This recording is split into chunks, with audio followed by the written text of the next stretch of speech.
If I've said it once, I've said it a million times. Information is growing at an exponential rate. But executives don't care about documents and disk space. They want to solve business problems. They need to know that as an organization, they are maximizing the value of their information while minimizing the legal risk and costs associated with it. Most companies don't even know what information they're sitting on, which means they can't derive value from it, and even worse, it can expose them to unnecessary risk. Information has moved from being an asset to a liability. As we talked about in our earlier session, keeping too much data can cost you in terms of a data breach, legal action, discovery, or audit. It can also drive down productivity with workers needlessly looking for content. But thinking in terms of risk alone isn't enough. Effective information management also creates efficiencies that helps employees save money and improve productivity. It arms workers with the information they need when they need it to do their job. And it's not just about the bottom line either. We're working with companies where having timely access to this information is frankly a life or death matter. We're going to hear from several industry experts who have been there, who are there, trying to sell information governance programs within their respective organizations, who are coming in armed with real data and a clear understanding of the business challenges they can solve by driving document understanding. We have David McDermott, who is a certified records manager and information lifecycle governance consultant. He's also the past president and chairman of ARMA International and has written and edited privacy law and provided testimony on electronic discovery. Norm Friend is the business solutions integrator at SaskEnergy and has worked in the EIM space for over 20 years across many industries, focusing on records and information management. Douglas Schultz, an information governance strategist with a background in upstream energy, coming from companies like Anadarko Petroleum and Marathon Oil, and extensive experience with enterprise content and records management and digital transformation.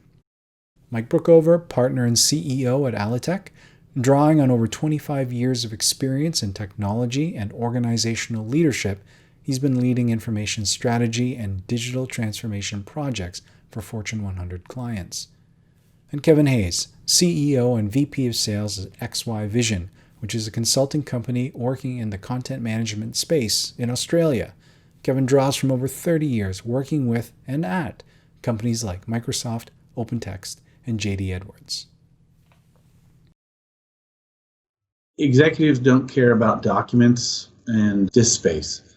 What executives care about is solving business problems. I had a client years ago that told me, documents don't make me money. The information in those documents make me money. That was a very useful discussion that I had that taught me how to focus on the underlying business problem that is contained in the process and the documents that are underlying that process. So when I'm working with my executives, my executive sponsors, I really want to sit back and focus on what business problem they want to solve that is going to be driving their business forward. It needs to be focused on revenue increase, cost reduction, or mitigating risk. If I'm focused with an executive on the business problem that they care about, then once I've helped them walk through what the value is, usually getting the buy-in on the program is quite simple. So we do a 4-step process here at Alitek. 1, we sit with the executive team and we think through what business problem needs to be solved. And we focus on it purely from the business standpoint. We don't dig into the details that we'll need to understand to make this program successful, but we focus on what will drive the business forward. Secondly, we need to look at what information is required to solve that business problem. We want to be very specific on thinking through, is that information inside the organization? Is it outside the organization? Does it exist at all? If we focus on what information is needed, sometimes it's structured information, sometimes it's unstructured, and we can figure out what we would do with that information, we can then come up with a solution. The third step is to say, if you had that information, what would you do with it? This is really helpful when you're helping an executive think through information governance, because a lot of times we can lose focus in these conversations. And so what we want to make sure is when they're asking for information to solve these problems, we understand and they help us understand what we would do with that information. So you don't end up trying to gather extraneous information or maybe even forgetting some information that is valuable. And then the last piece in our conversation is usually, if we solve this business problem, what would that be worth to your organization? And this is really turning an information governance program into a business ROI discussion. When we come up with that answer, and we work with the executive team on that, if they've bought in to the first part of our conversation, then the ability to get buy-in on the information governance program will just naturally follow. Because remember, we're solving a business problem that an executive cares about that is worth an ROI to their company. And I think that's a challenge for any information governance organization to try to get buy-in, because at the end of the day, information governance, records management, this content that we create, although an asset, can be a liability, and organizations don't want to spend money on that. They want to throw money at their production processes. They want to buy new equipment. They want to make sure that they can continue advancing their engineering processes and things like that. They typically don't want to deal with these records, right? Especially when you consider, I think the statistics are that after 3 years, 80% of the content is never looked at again. If you're going to try to sell records management, you really need to understand the cost of creation and the life cycle of that information, right? You can go to a CFO with statistics that are from outside your organization. The statistic 300 to 400 hours a year are spent looking for content by every employee. Your CFO is going to look at you and go, yeah, we're not like that. My successes have been getting the right people in the room. I always refer to them as getting them in the sandbox. And I always refer to getting the CFO, the CIO, CTO, and hopefully you can get your Secretary General Counsel in there as well. I did one for a project here with another company a couple years ago where we went in originally with statistics like 300 to 400 hours a year.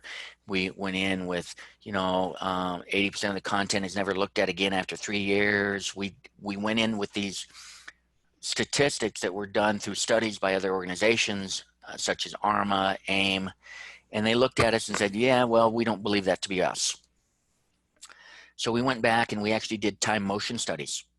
We brought a group of people in. We said, these are the things we want you to do.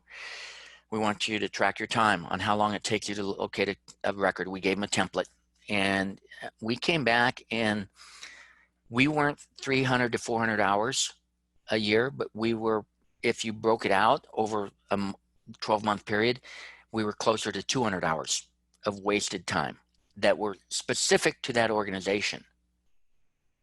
And then we got with the CFO and said, okay, what do we pay in the way of wages on an average? So we had those hard numbers, and we were able to provide those hard numbers to the committee, including the CFO, because you want the CFO on board because, right, they're the ones that sign the checks. And they looked at that and said, oh my God, we got to do something about this, right? So I always like being transparent. I always like telling them it's about true numbers. It's about risk mitigation. What is the risk? If in this particular organization, it was very risky to have content around.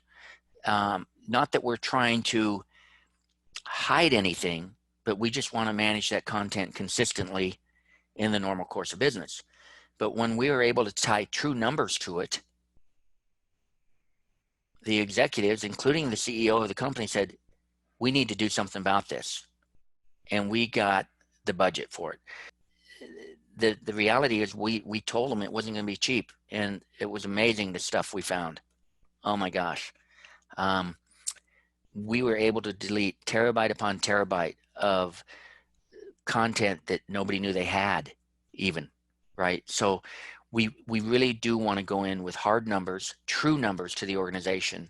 I like the fact that cognitive seems to be fairly user-friendly, and the ability to zoom down and to be able to extrapolate and discover more information about the content is very valuable. If we tried to do that manually, it would never happen. I mean, it would be, I would have to have a target on my shirt, and it would be just absolutely full of dart holes from people being mad at me, making people do that manually. You absolutely need a tool such as Cognitive to be able to crawl that content and to be able to discover what you have.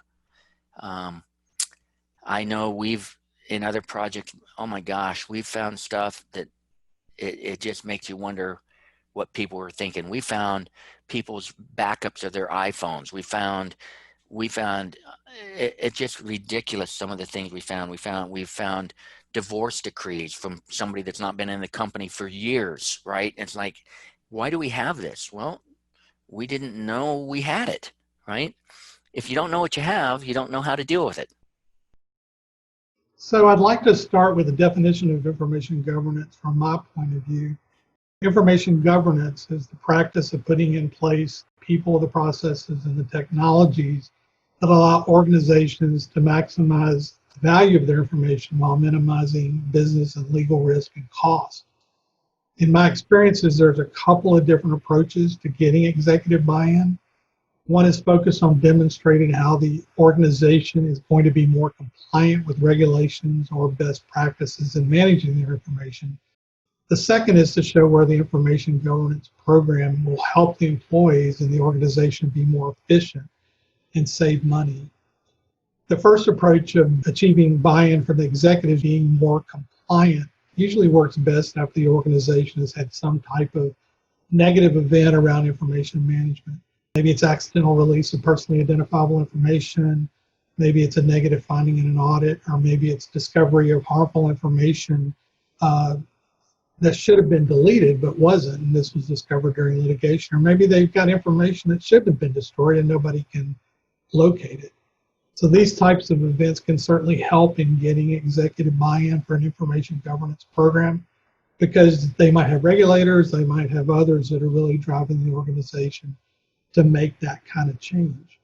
But I don't believe an information governance program that is created from this standpoint only is sustainable for the long term if it's driven only from a compliance standpoint. It might get you past the regulators, it might get you past auditors or a negative public perception in the short term, but users are less likely to buy into the changes if it's purely for compliance reasons. Users need to see what's in it for me if compliance is the only thing that's driving the program. So if you don't couple this with some process changes or something that makes the users more efficient, they just aren't going to see the value in making sure they put this said document in this folder based on a document classification. Executive buy-in for an information program where you don't have the negative event that's driving compliance needs to be centered around the employees being more efficient and thus saving money. This needs to be quantified in financial terms with target dates and when the savings are going to be achieved. The program driven from this perspective is likely to have process changes that users are going to recognize as making them more efficient. Maybe it's auto classification of documents to get them in the right location with the right metadata, extracted as they come into the organization. Wherever you have strong business support for information governance, there's more likelihood that executives are going to buy in. So it's important to explain to the executives, the types of benefits of the program. Some of these benefits can be measured in financial terms, like producing the same output with fewer resources. Other benefits can be measured, but maybe not in financial terms. Maybe things like faster retrieval time or easier finding of information through search. They can be quantified, like maybe looking at the average time currently taken to the predicted time in the future environment. But it may not be clear in how that time savings can result in financial savings. There's also going to be some benefits that can't be quantified in financial or non-financial terms, such as remote retrieval of electronic content or simultaneous access by several users at a time. And the second approach, being more compliant, can certainly be part of the business case for the executives, but it has to be a secondary benefit to the overall goal of gaining efficiencies through better information management practices and technologies. And whichever approach an organization moves forward with to obtain executive buy-in, the strategic roadmap is a must. You need enterprise vision, even if you implement in smaller pieces like a department or a process or a particular document type. Huge challenge that's been facing businesses for the last 20 to 30 years. There's been an exponential increase in the amount of content that they've had to manage. This has been driven by many different things, but in particular by a move to digitization, by an increase in the number of communication channels through social media and other aspects that organizations have embraced, and also by a move to rich media formats such as video. But the outcome of all this is that organizations have got not just a larger volume of content they're managing, but it's also often unmanaged and across a variety of different repositories. So trying to get this information under control and to understand what's in there has proven to be very difficult for many or most companies. Today, there are tools available which help organizations do this. And those tools use some of the modern capabilities around machine learning and artificial intelligence, and they streamline and make more efficient the way that you can interrogate, understand, and categorize the information that you have so you can make use of it. The challenge organizations have, though, is how they then often build a business case around justification to purchase the tools. I've looked at 3 different ways that organizations might go about putting that business case together. And I found it often comes down to 3 things. They're often looking to either increase revenue, they're looking to see how they can reduce cost, or they're looking to see how they can reduce a risk aspect within their business. And those are the 3 key drivers I've seen organizations typically or principally put into business cases when they are buying any sort of technology. The great thing about this type of technology, where you're managing large trades of unstructured content, is that it can tick all 3 boxes.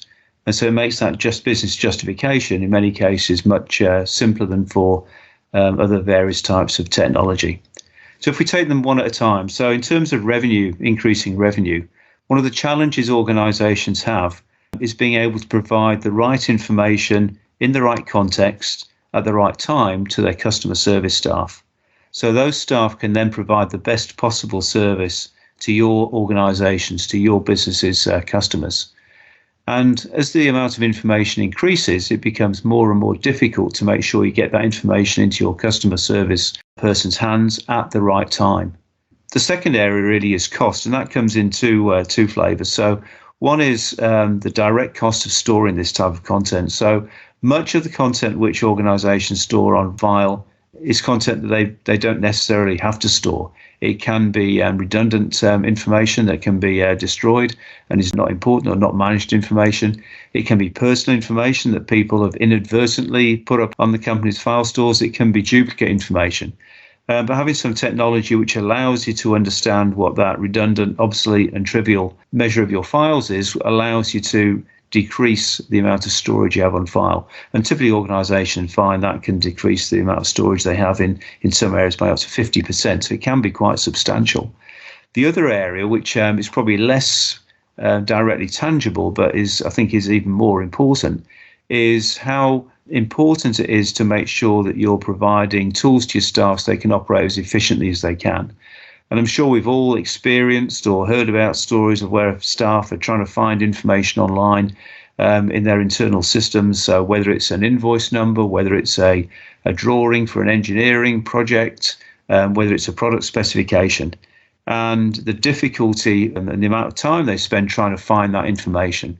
So being able to categorize the information you have on file, being able to go through, interrogate the information, look at the content, and then being able to categorize that information so that you can make it more findable is very, very important in terms of improving the efficiency of your staff. The third area is one of risk. And the risk area is being able to make sure that you have, from a risk profile, the information that you should have available to your staff so the work that they're undertaking they're using the right information. So those are the 3 key things I often look for when talking to organizations around how they can use the technology to increase revenue, reduce cost, and help to eliminate some of the risk items within their business. The type of technology we're talking about in terms of helping organizations get better control of their They're large swathes of content, I think fall into those three categories very, very well, particularly when you combine it with some of the capability in these technologies, such as the machine learning and artificial intelligence mechanisms, which make it much more useful and much more efficient to use these tools. So number one, without proper information management, how do we find efficiencies in our organization? If we don't know what the overall cost is to manage information, then that becomes very difficult.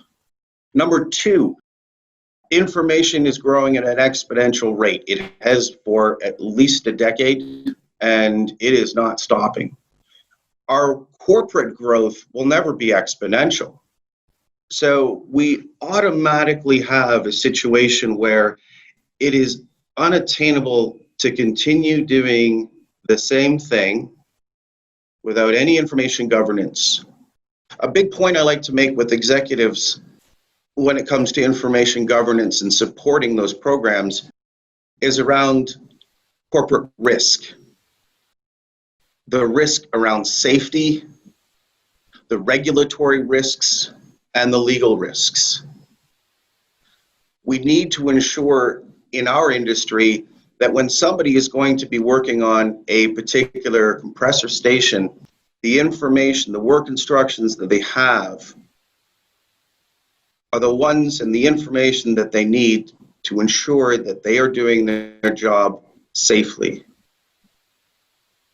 We also want to make sure that we're following our regulatory requirements and legal requirements, especially as a crown company that works in the energy sector. And the fourth area that I talk about in terms of getting buy-in from our executive group is customer value. We care about our customers. We care about the value of the energy that we give them and making it efficient and reliable. With the lack of information governance, how do we ensure that we are providing our customers with the right information? So those are some areas that I discuss with our executive team to try to get buy-in for information governance within our organization. That was how to achieve corporate buy-in for our information governance programs, and it's just one in a series of questions we put to these industry experts. Join us for future sessions where we ask, what is the true cost of data management? Is it possible to understand 100% of your content? How can you reduce the cost and complexity of data preparation prior to an ECM project? And what does the future of content management look like? Also look to join Shinydocs founder and CEO Jason Cassidy in his session, What Does the Next Generation of Software Look Like?, where he'll show off some of Shinydocs' capabilities with a comprehensive demo. Remember, we can arm you with some real-world data fast.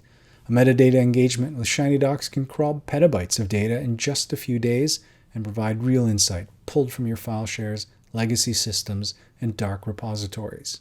We've identified redundant, obsolete, and trivial files at countless organizations, freeing up anywhere from 30 to 80% of their unstructured content.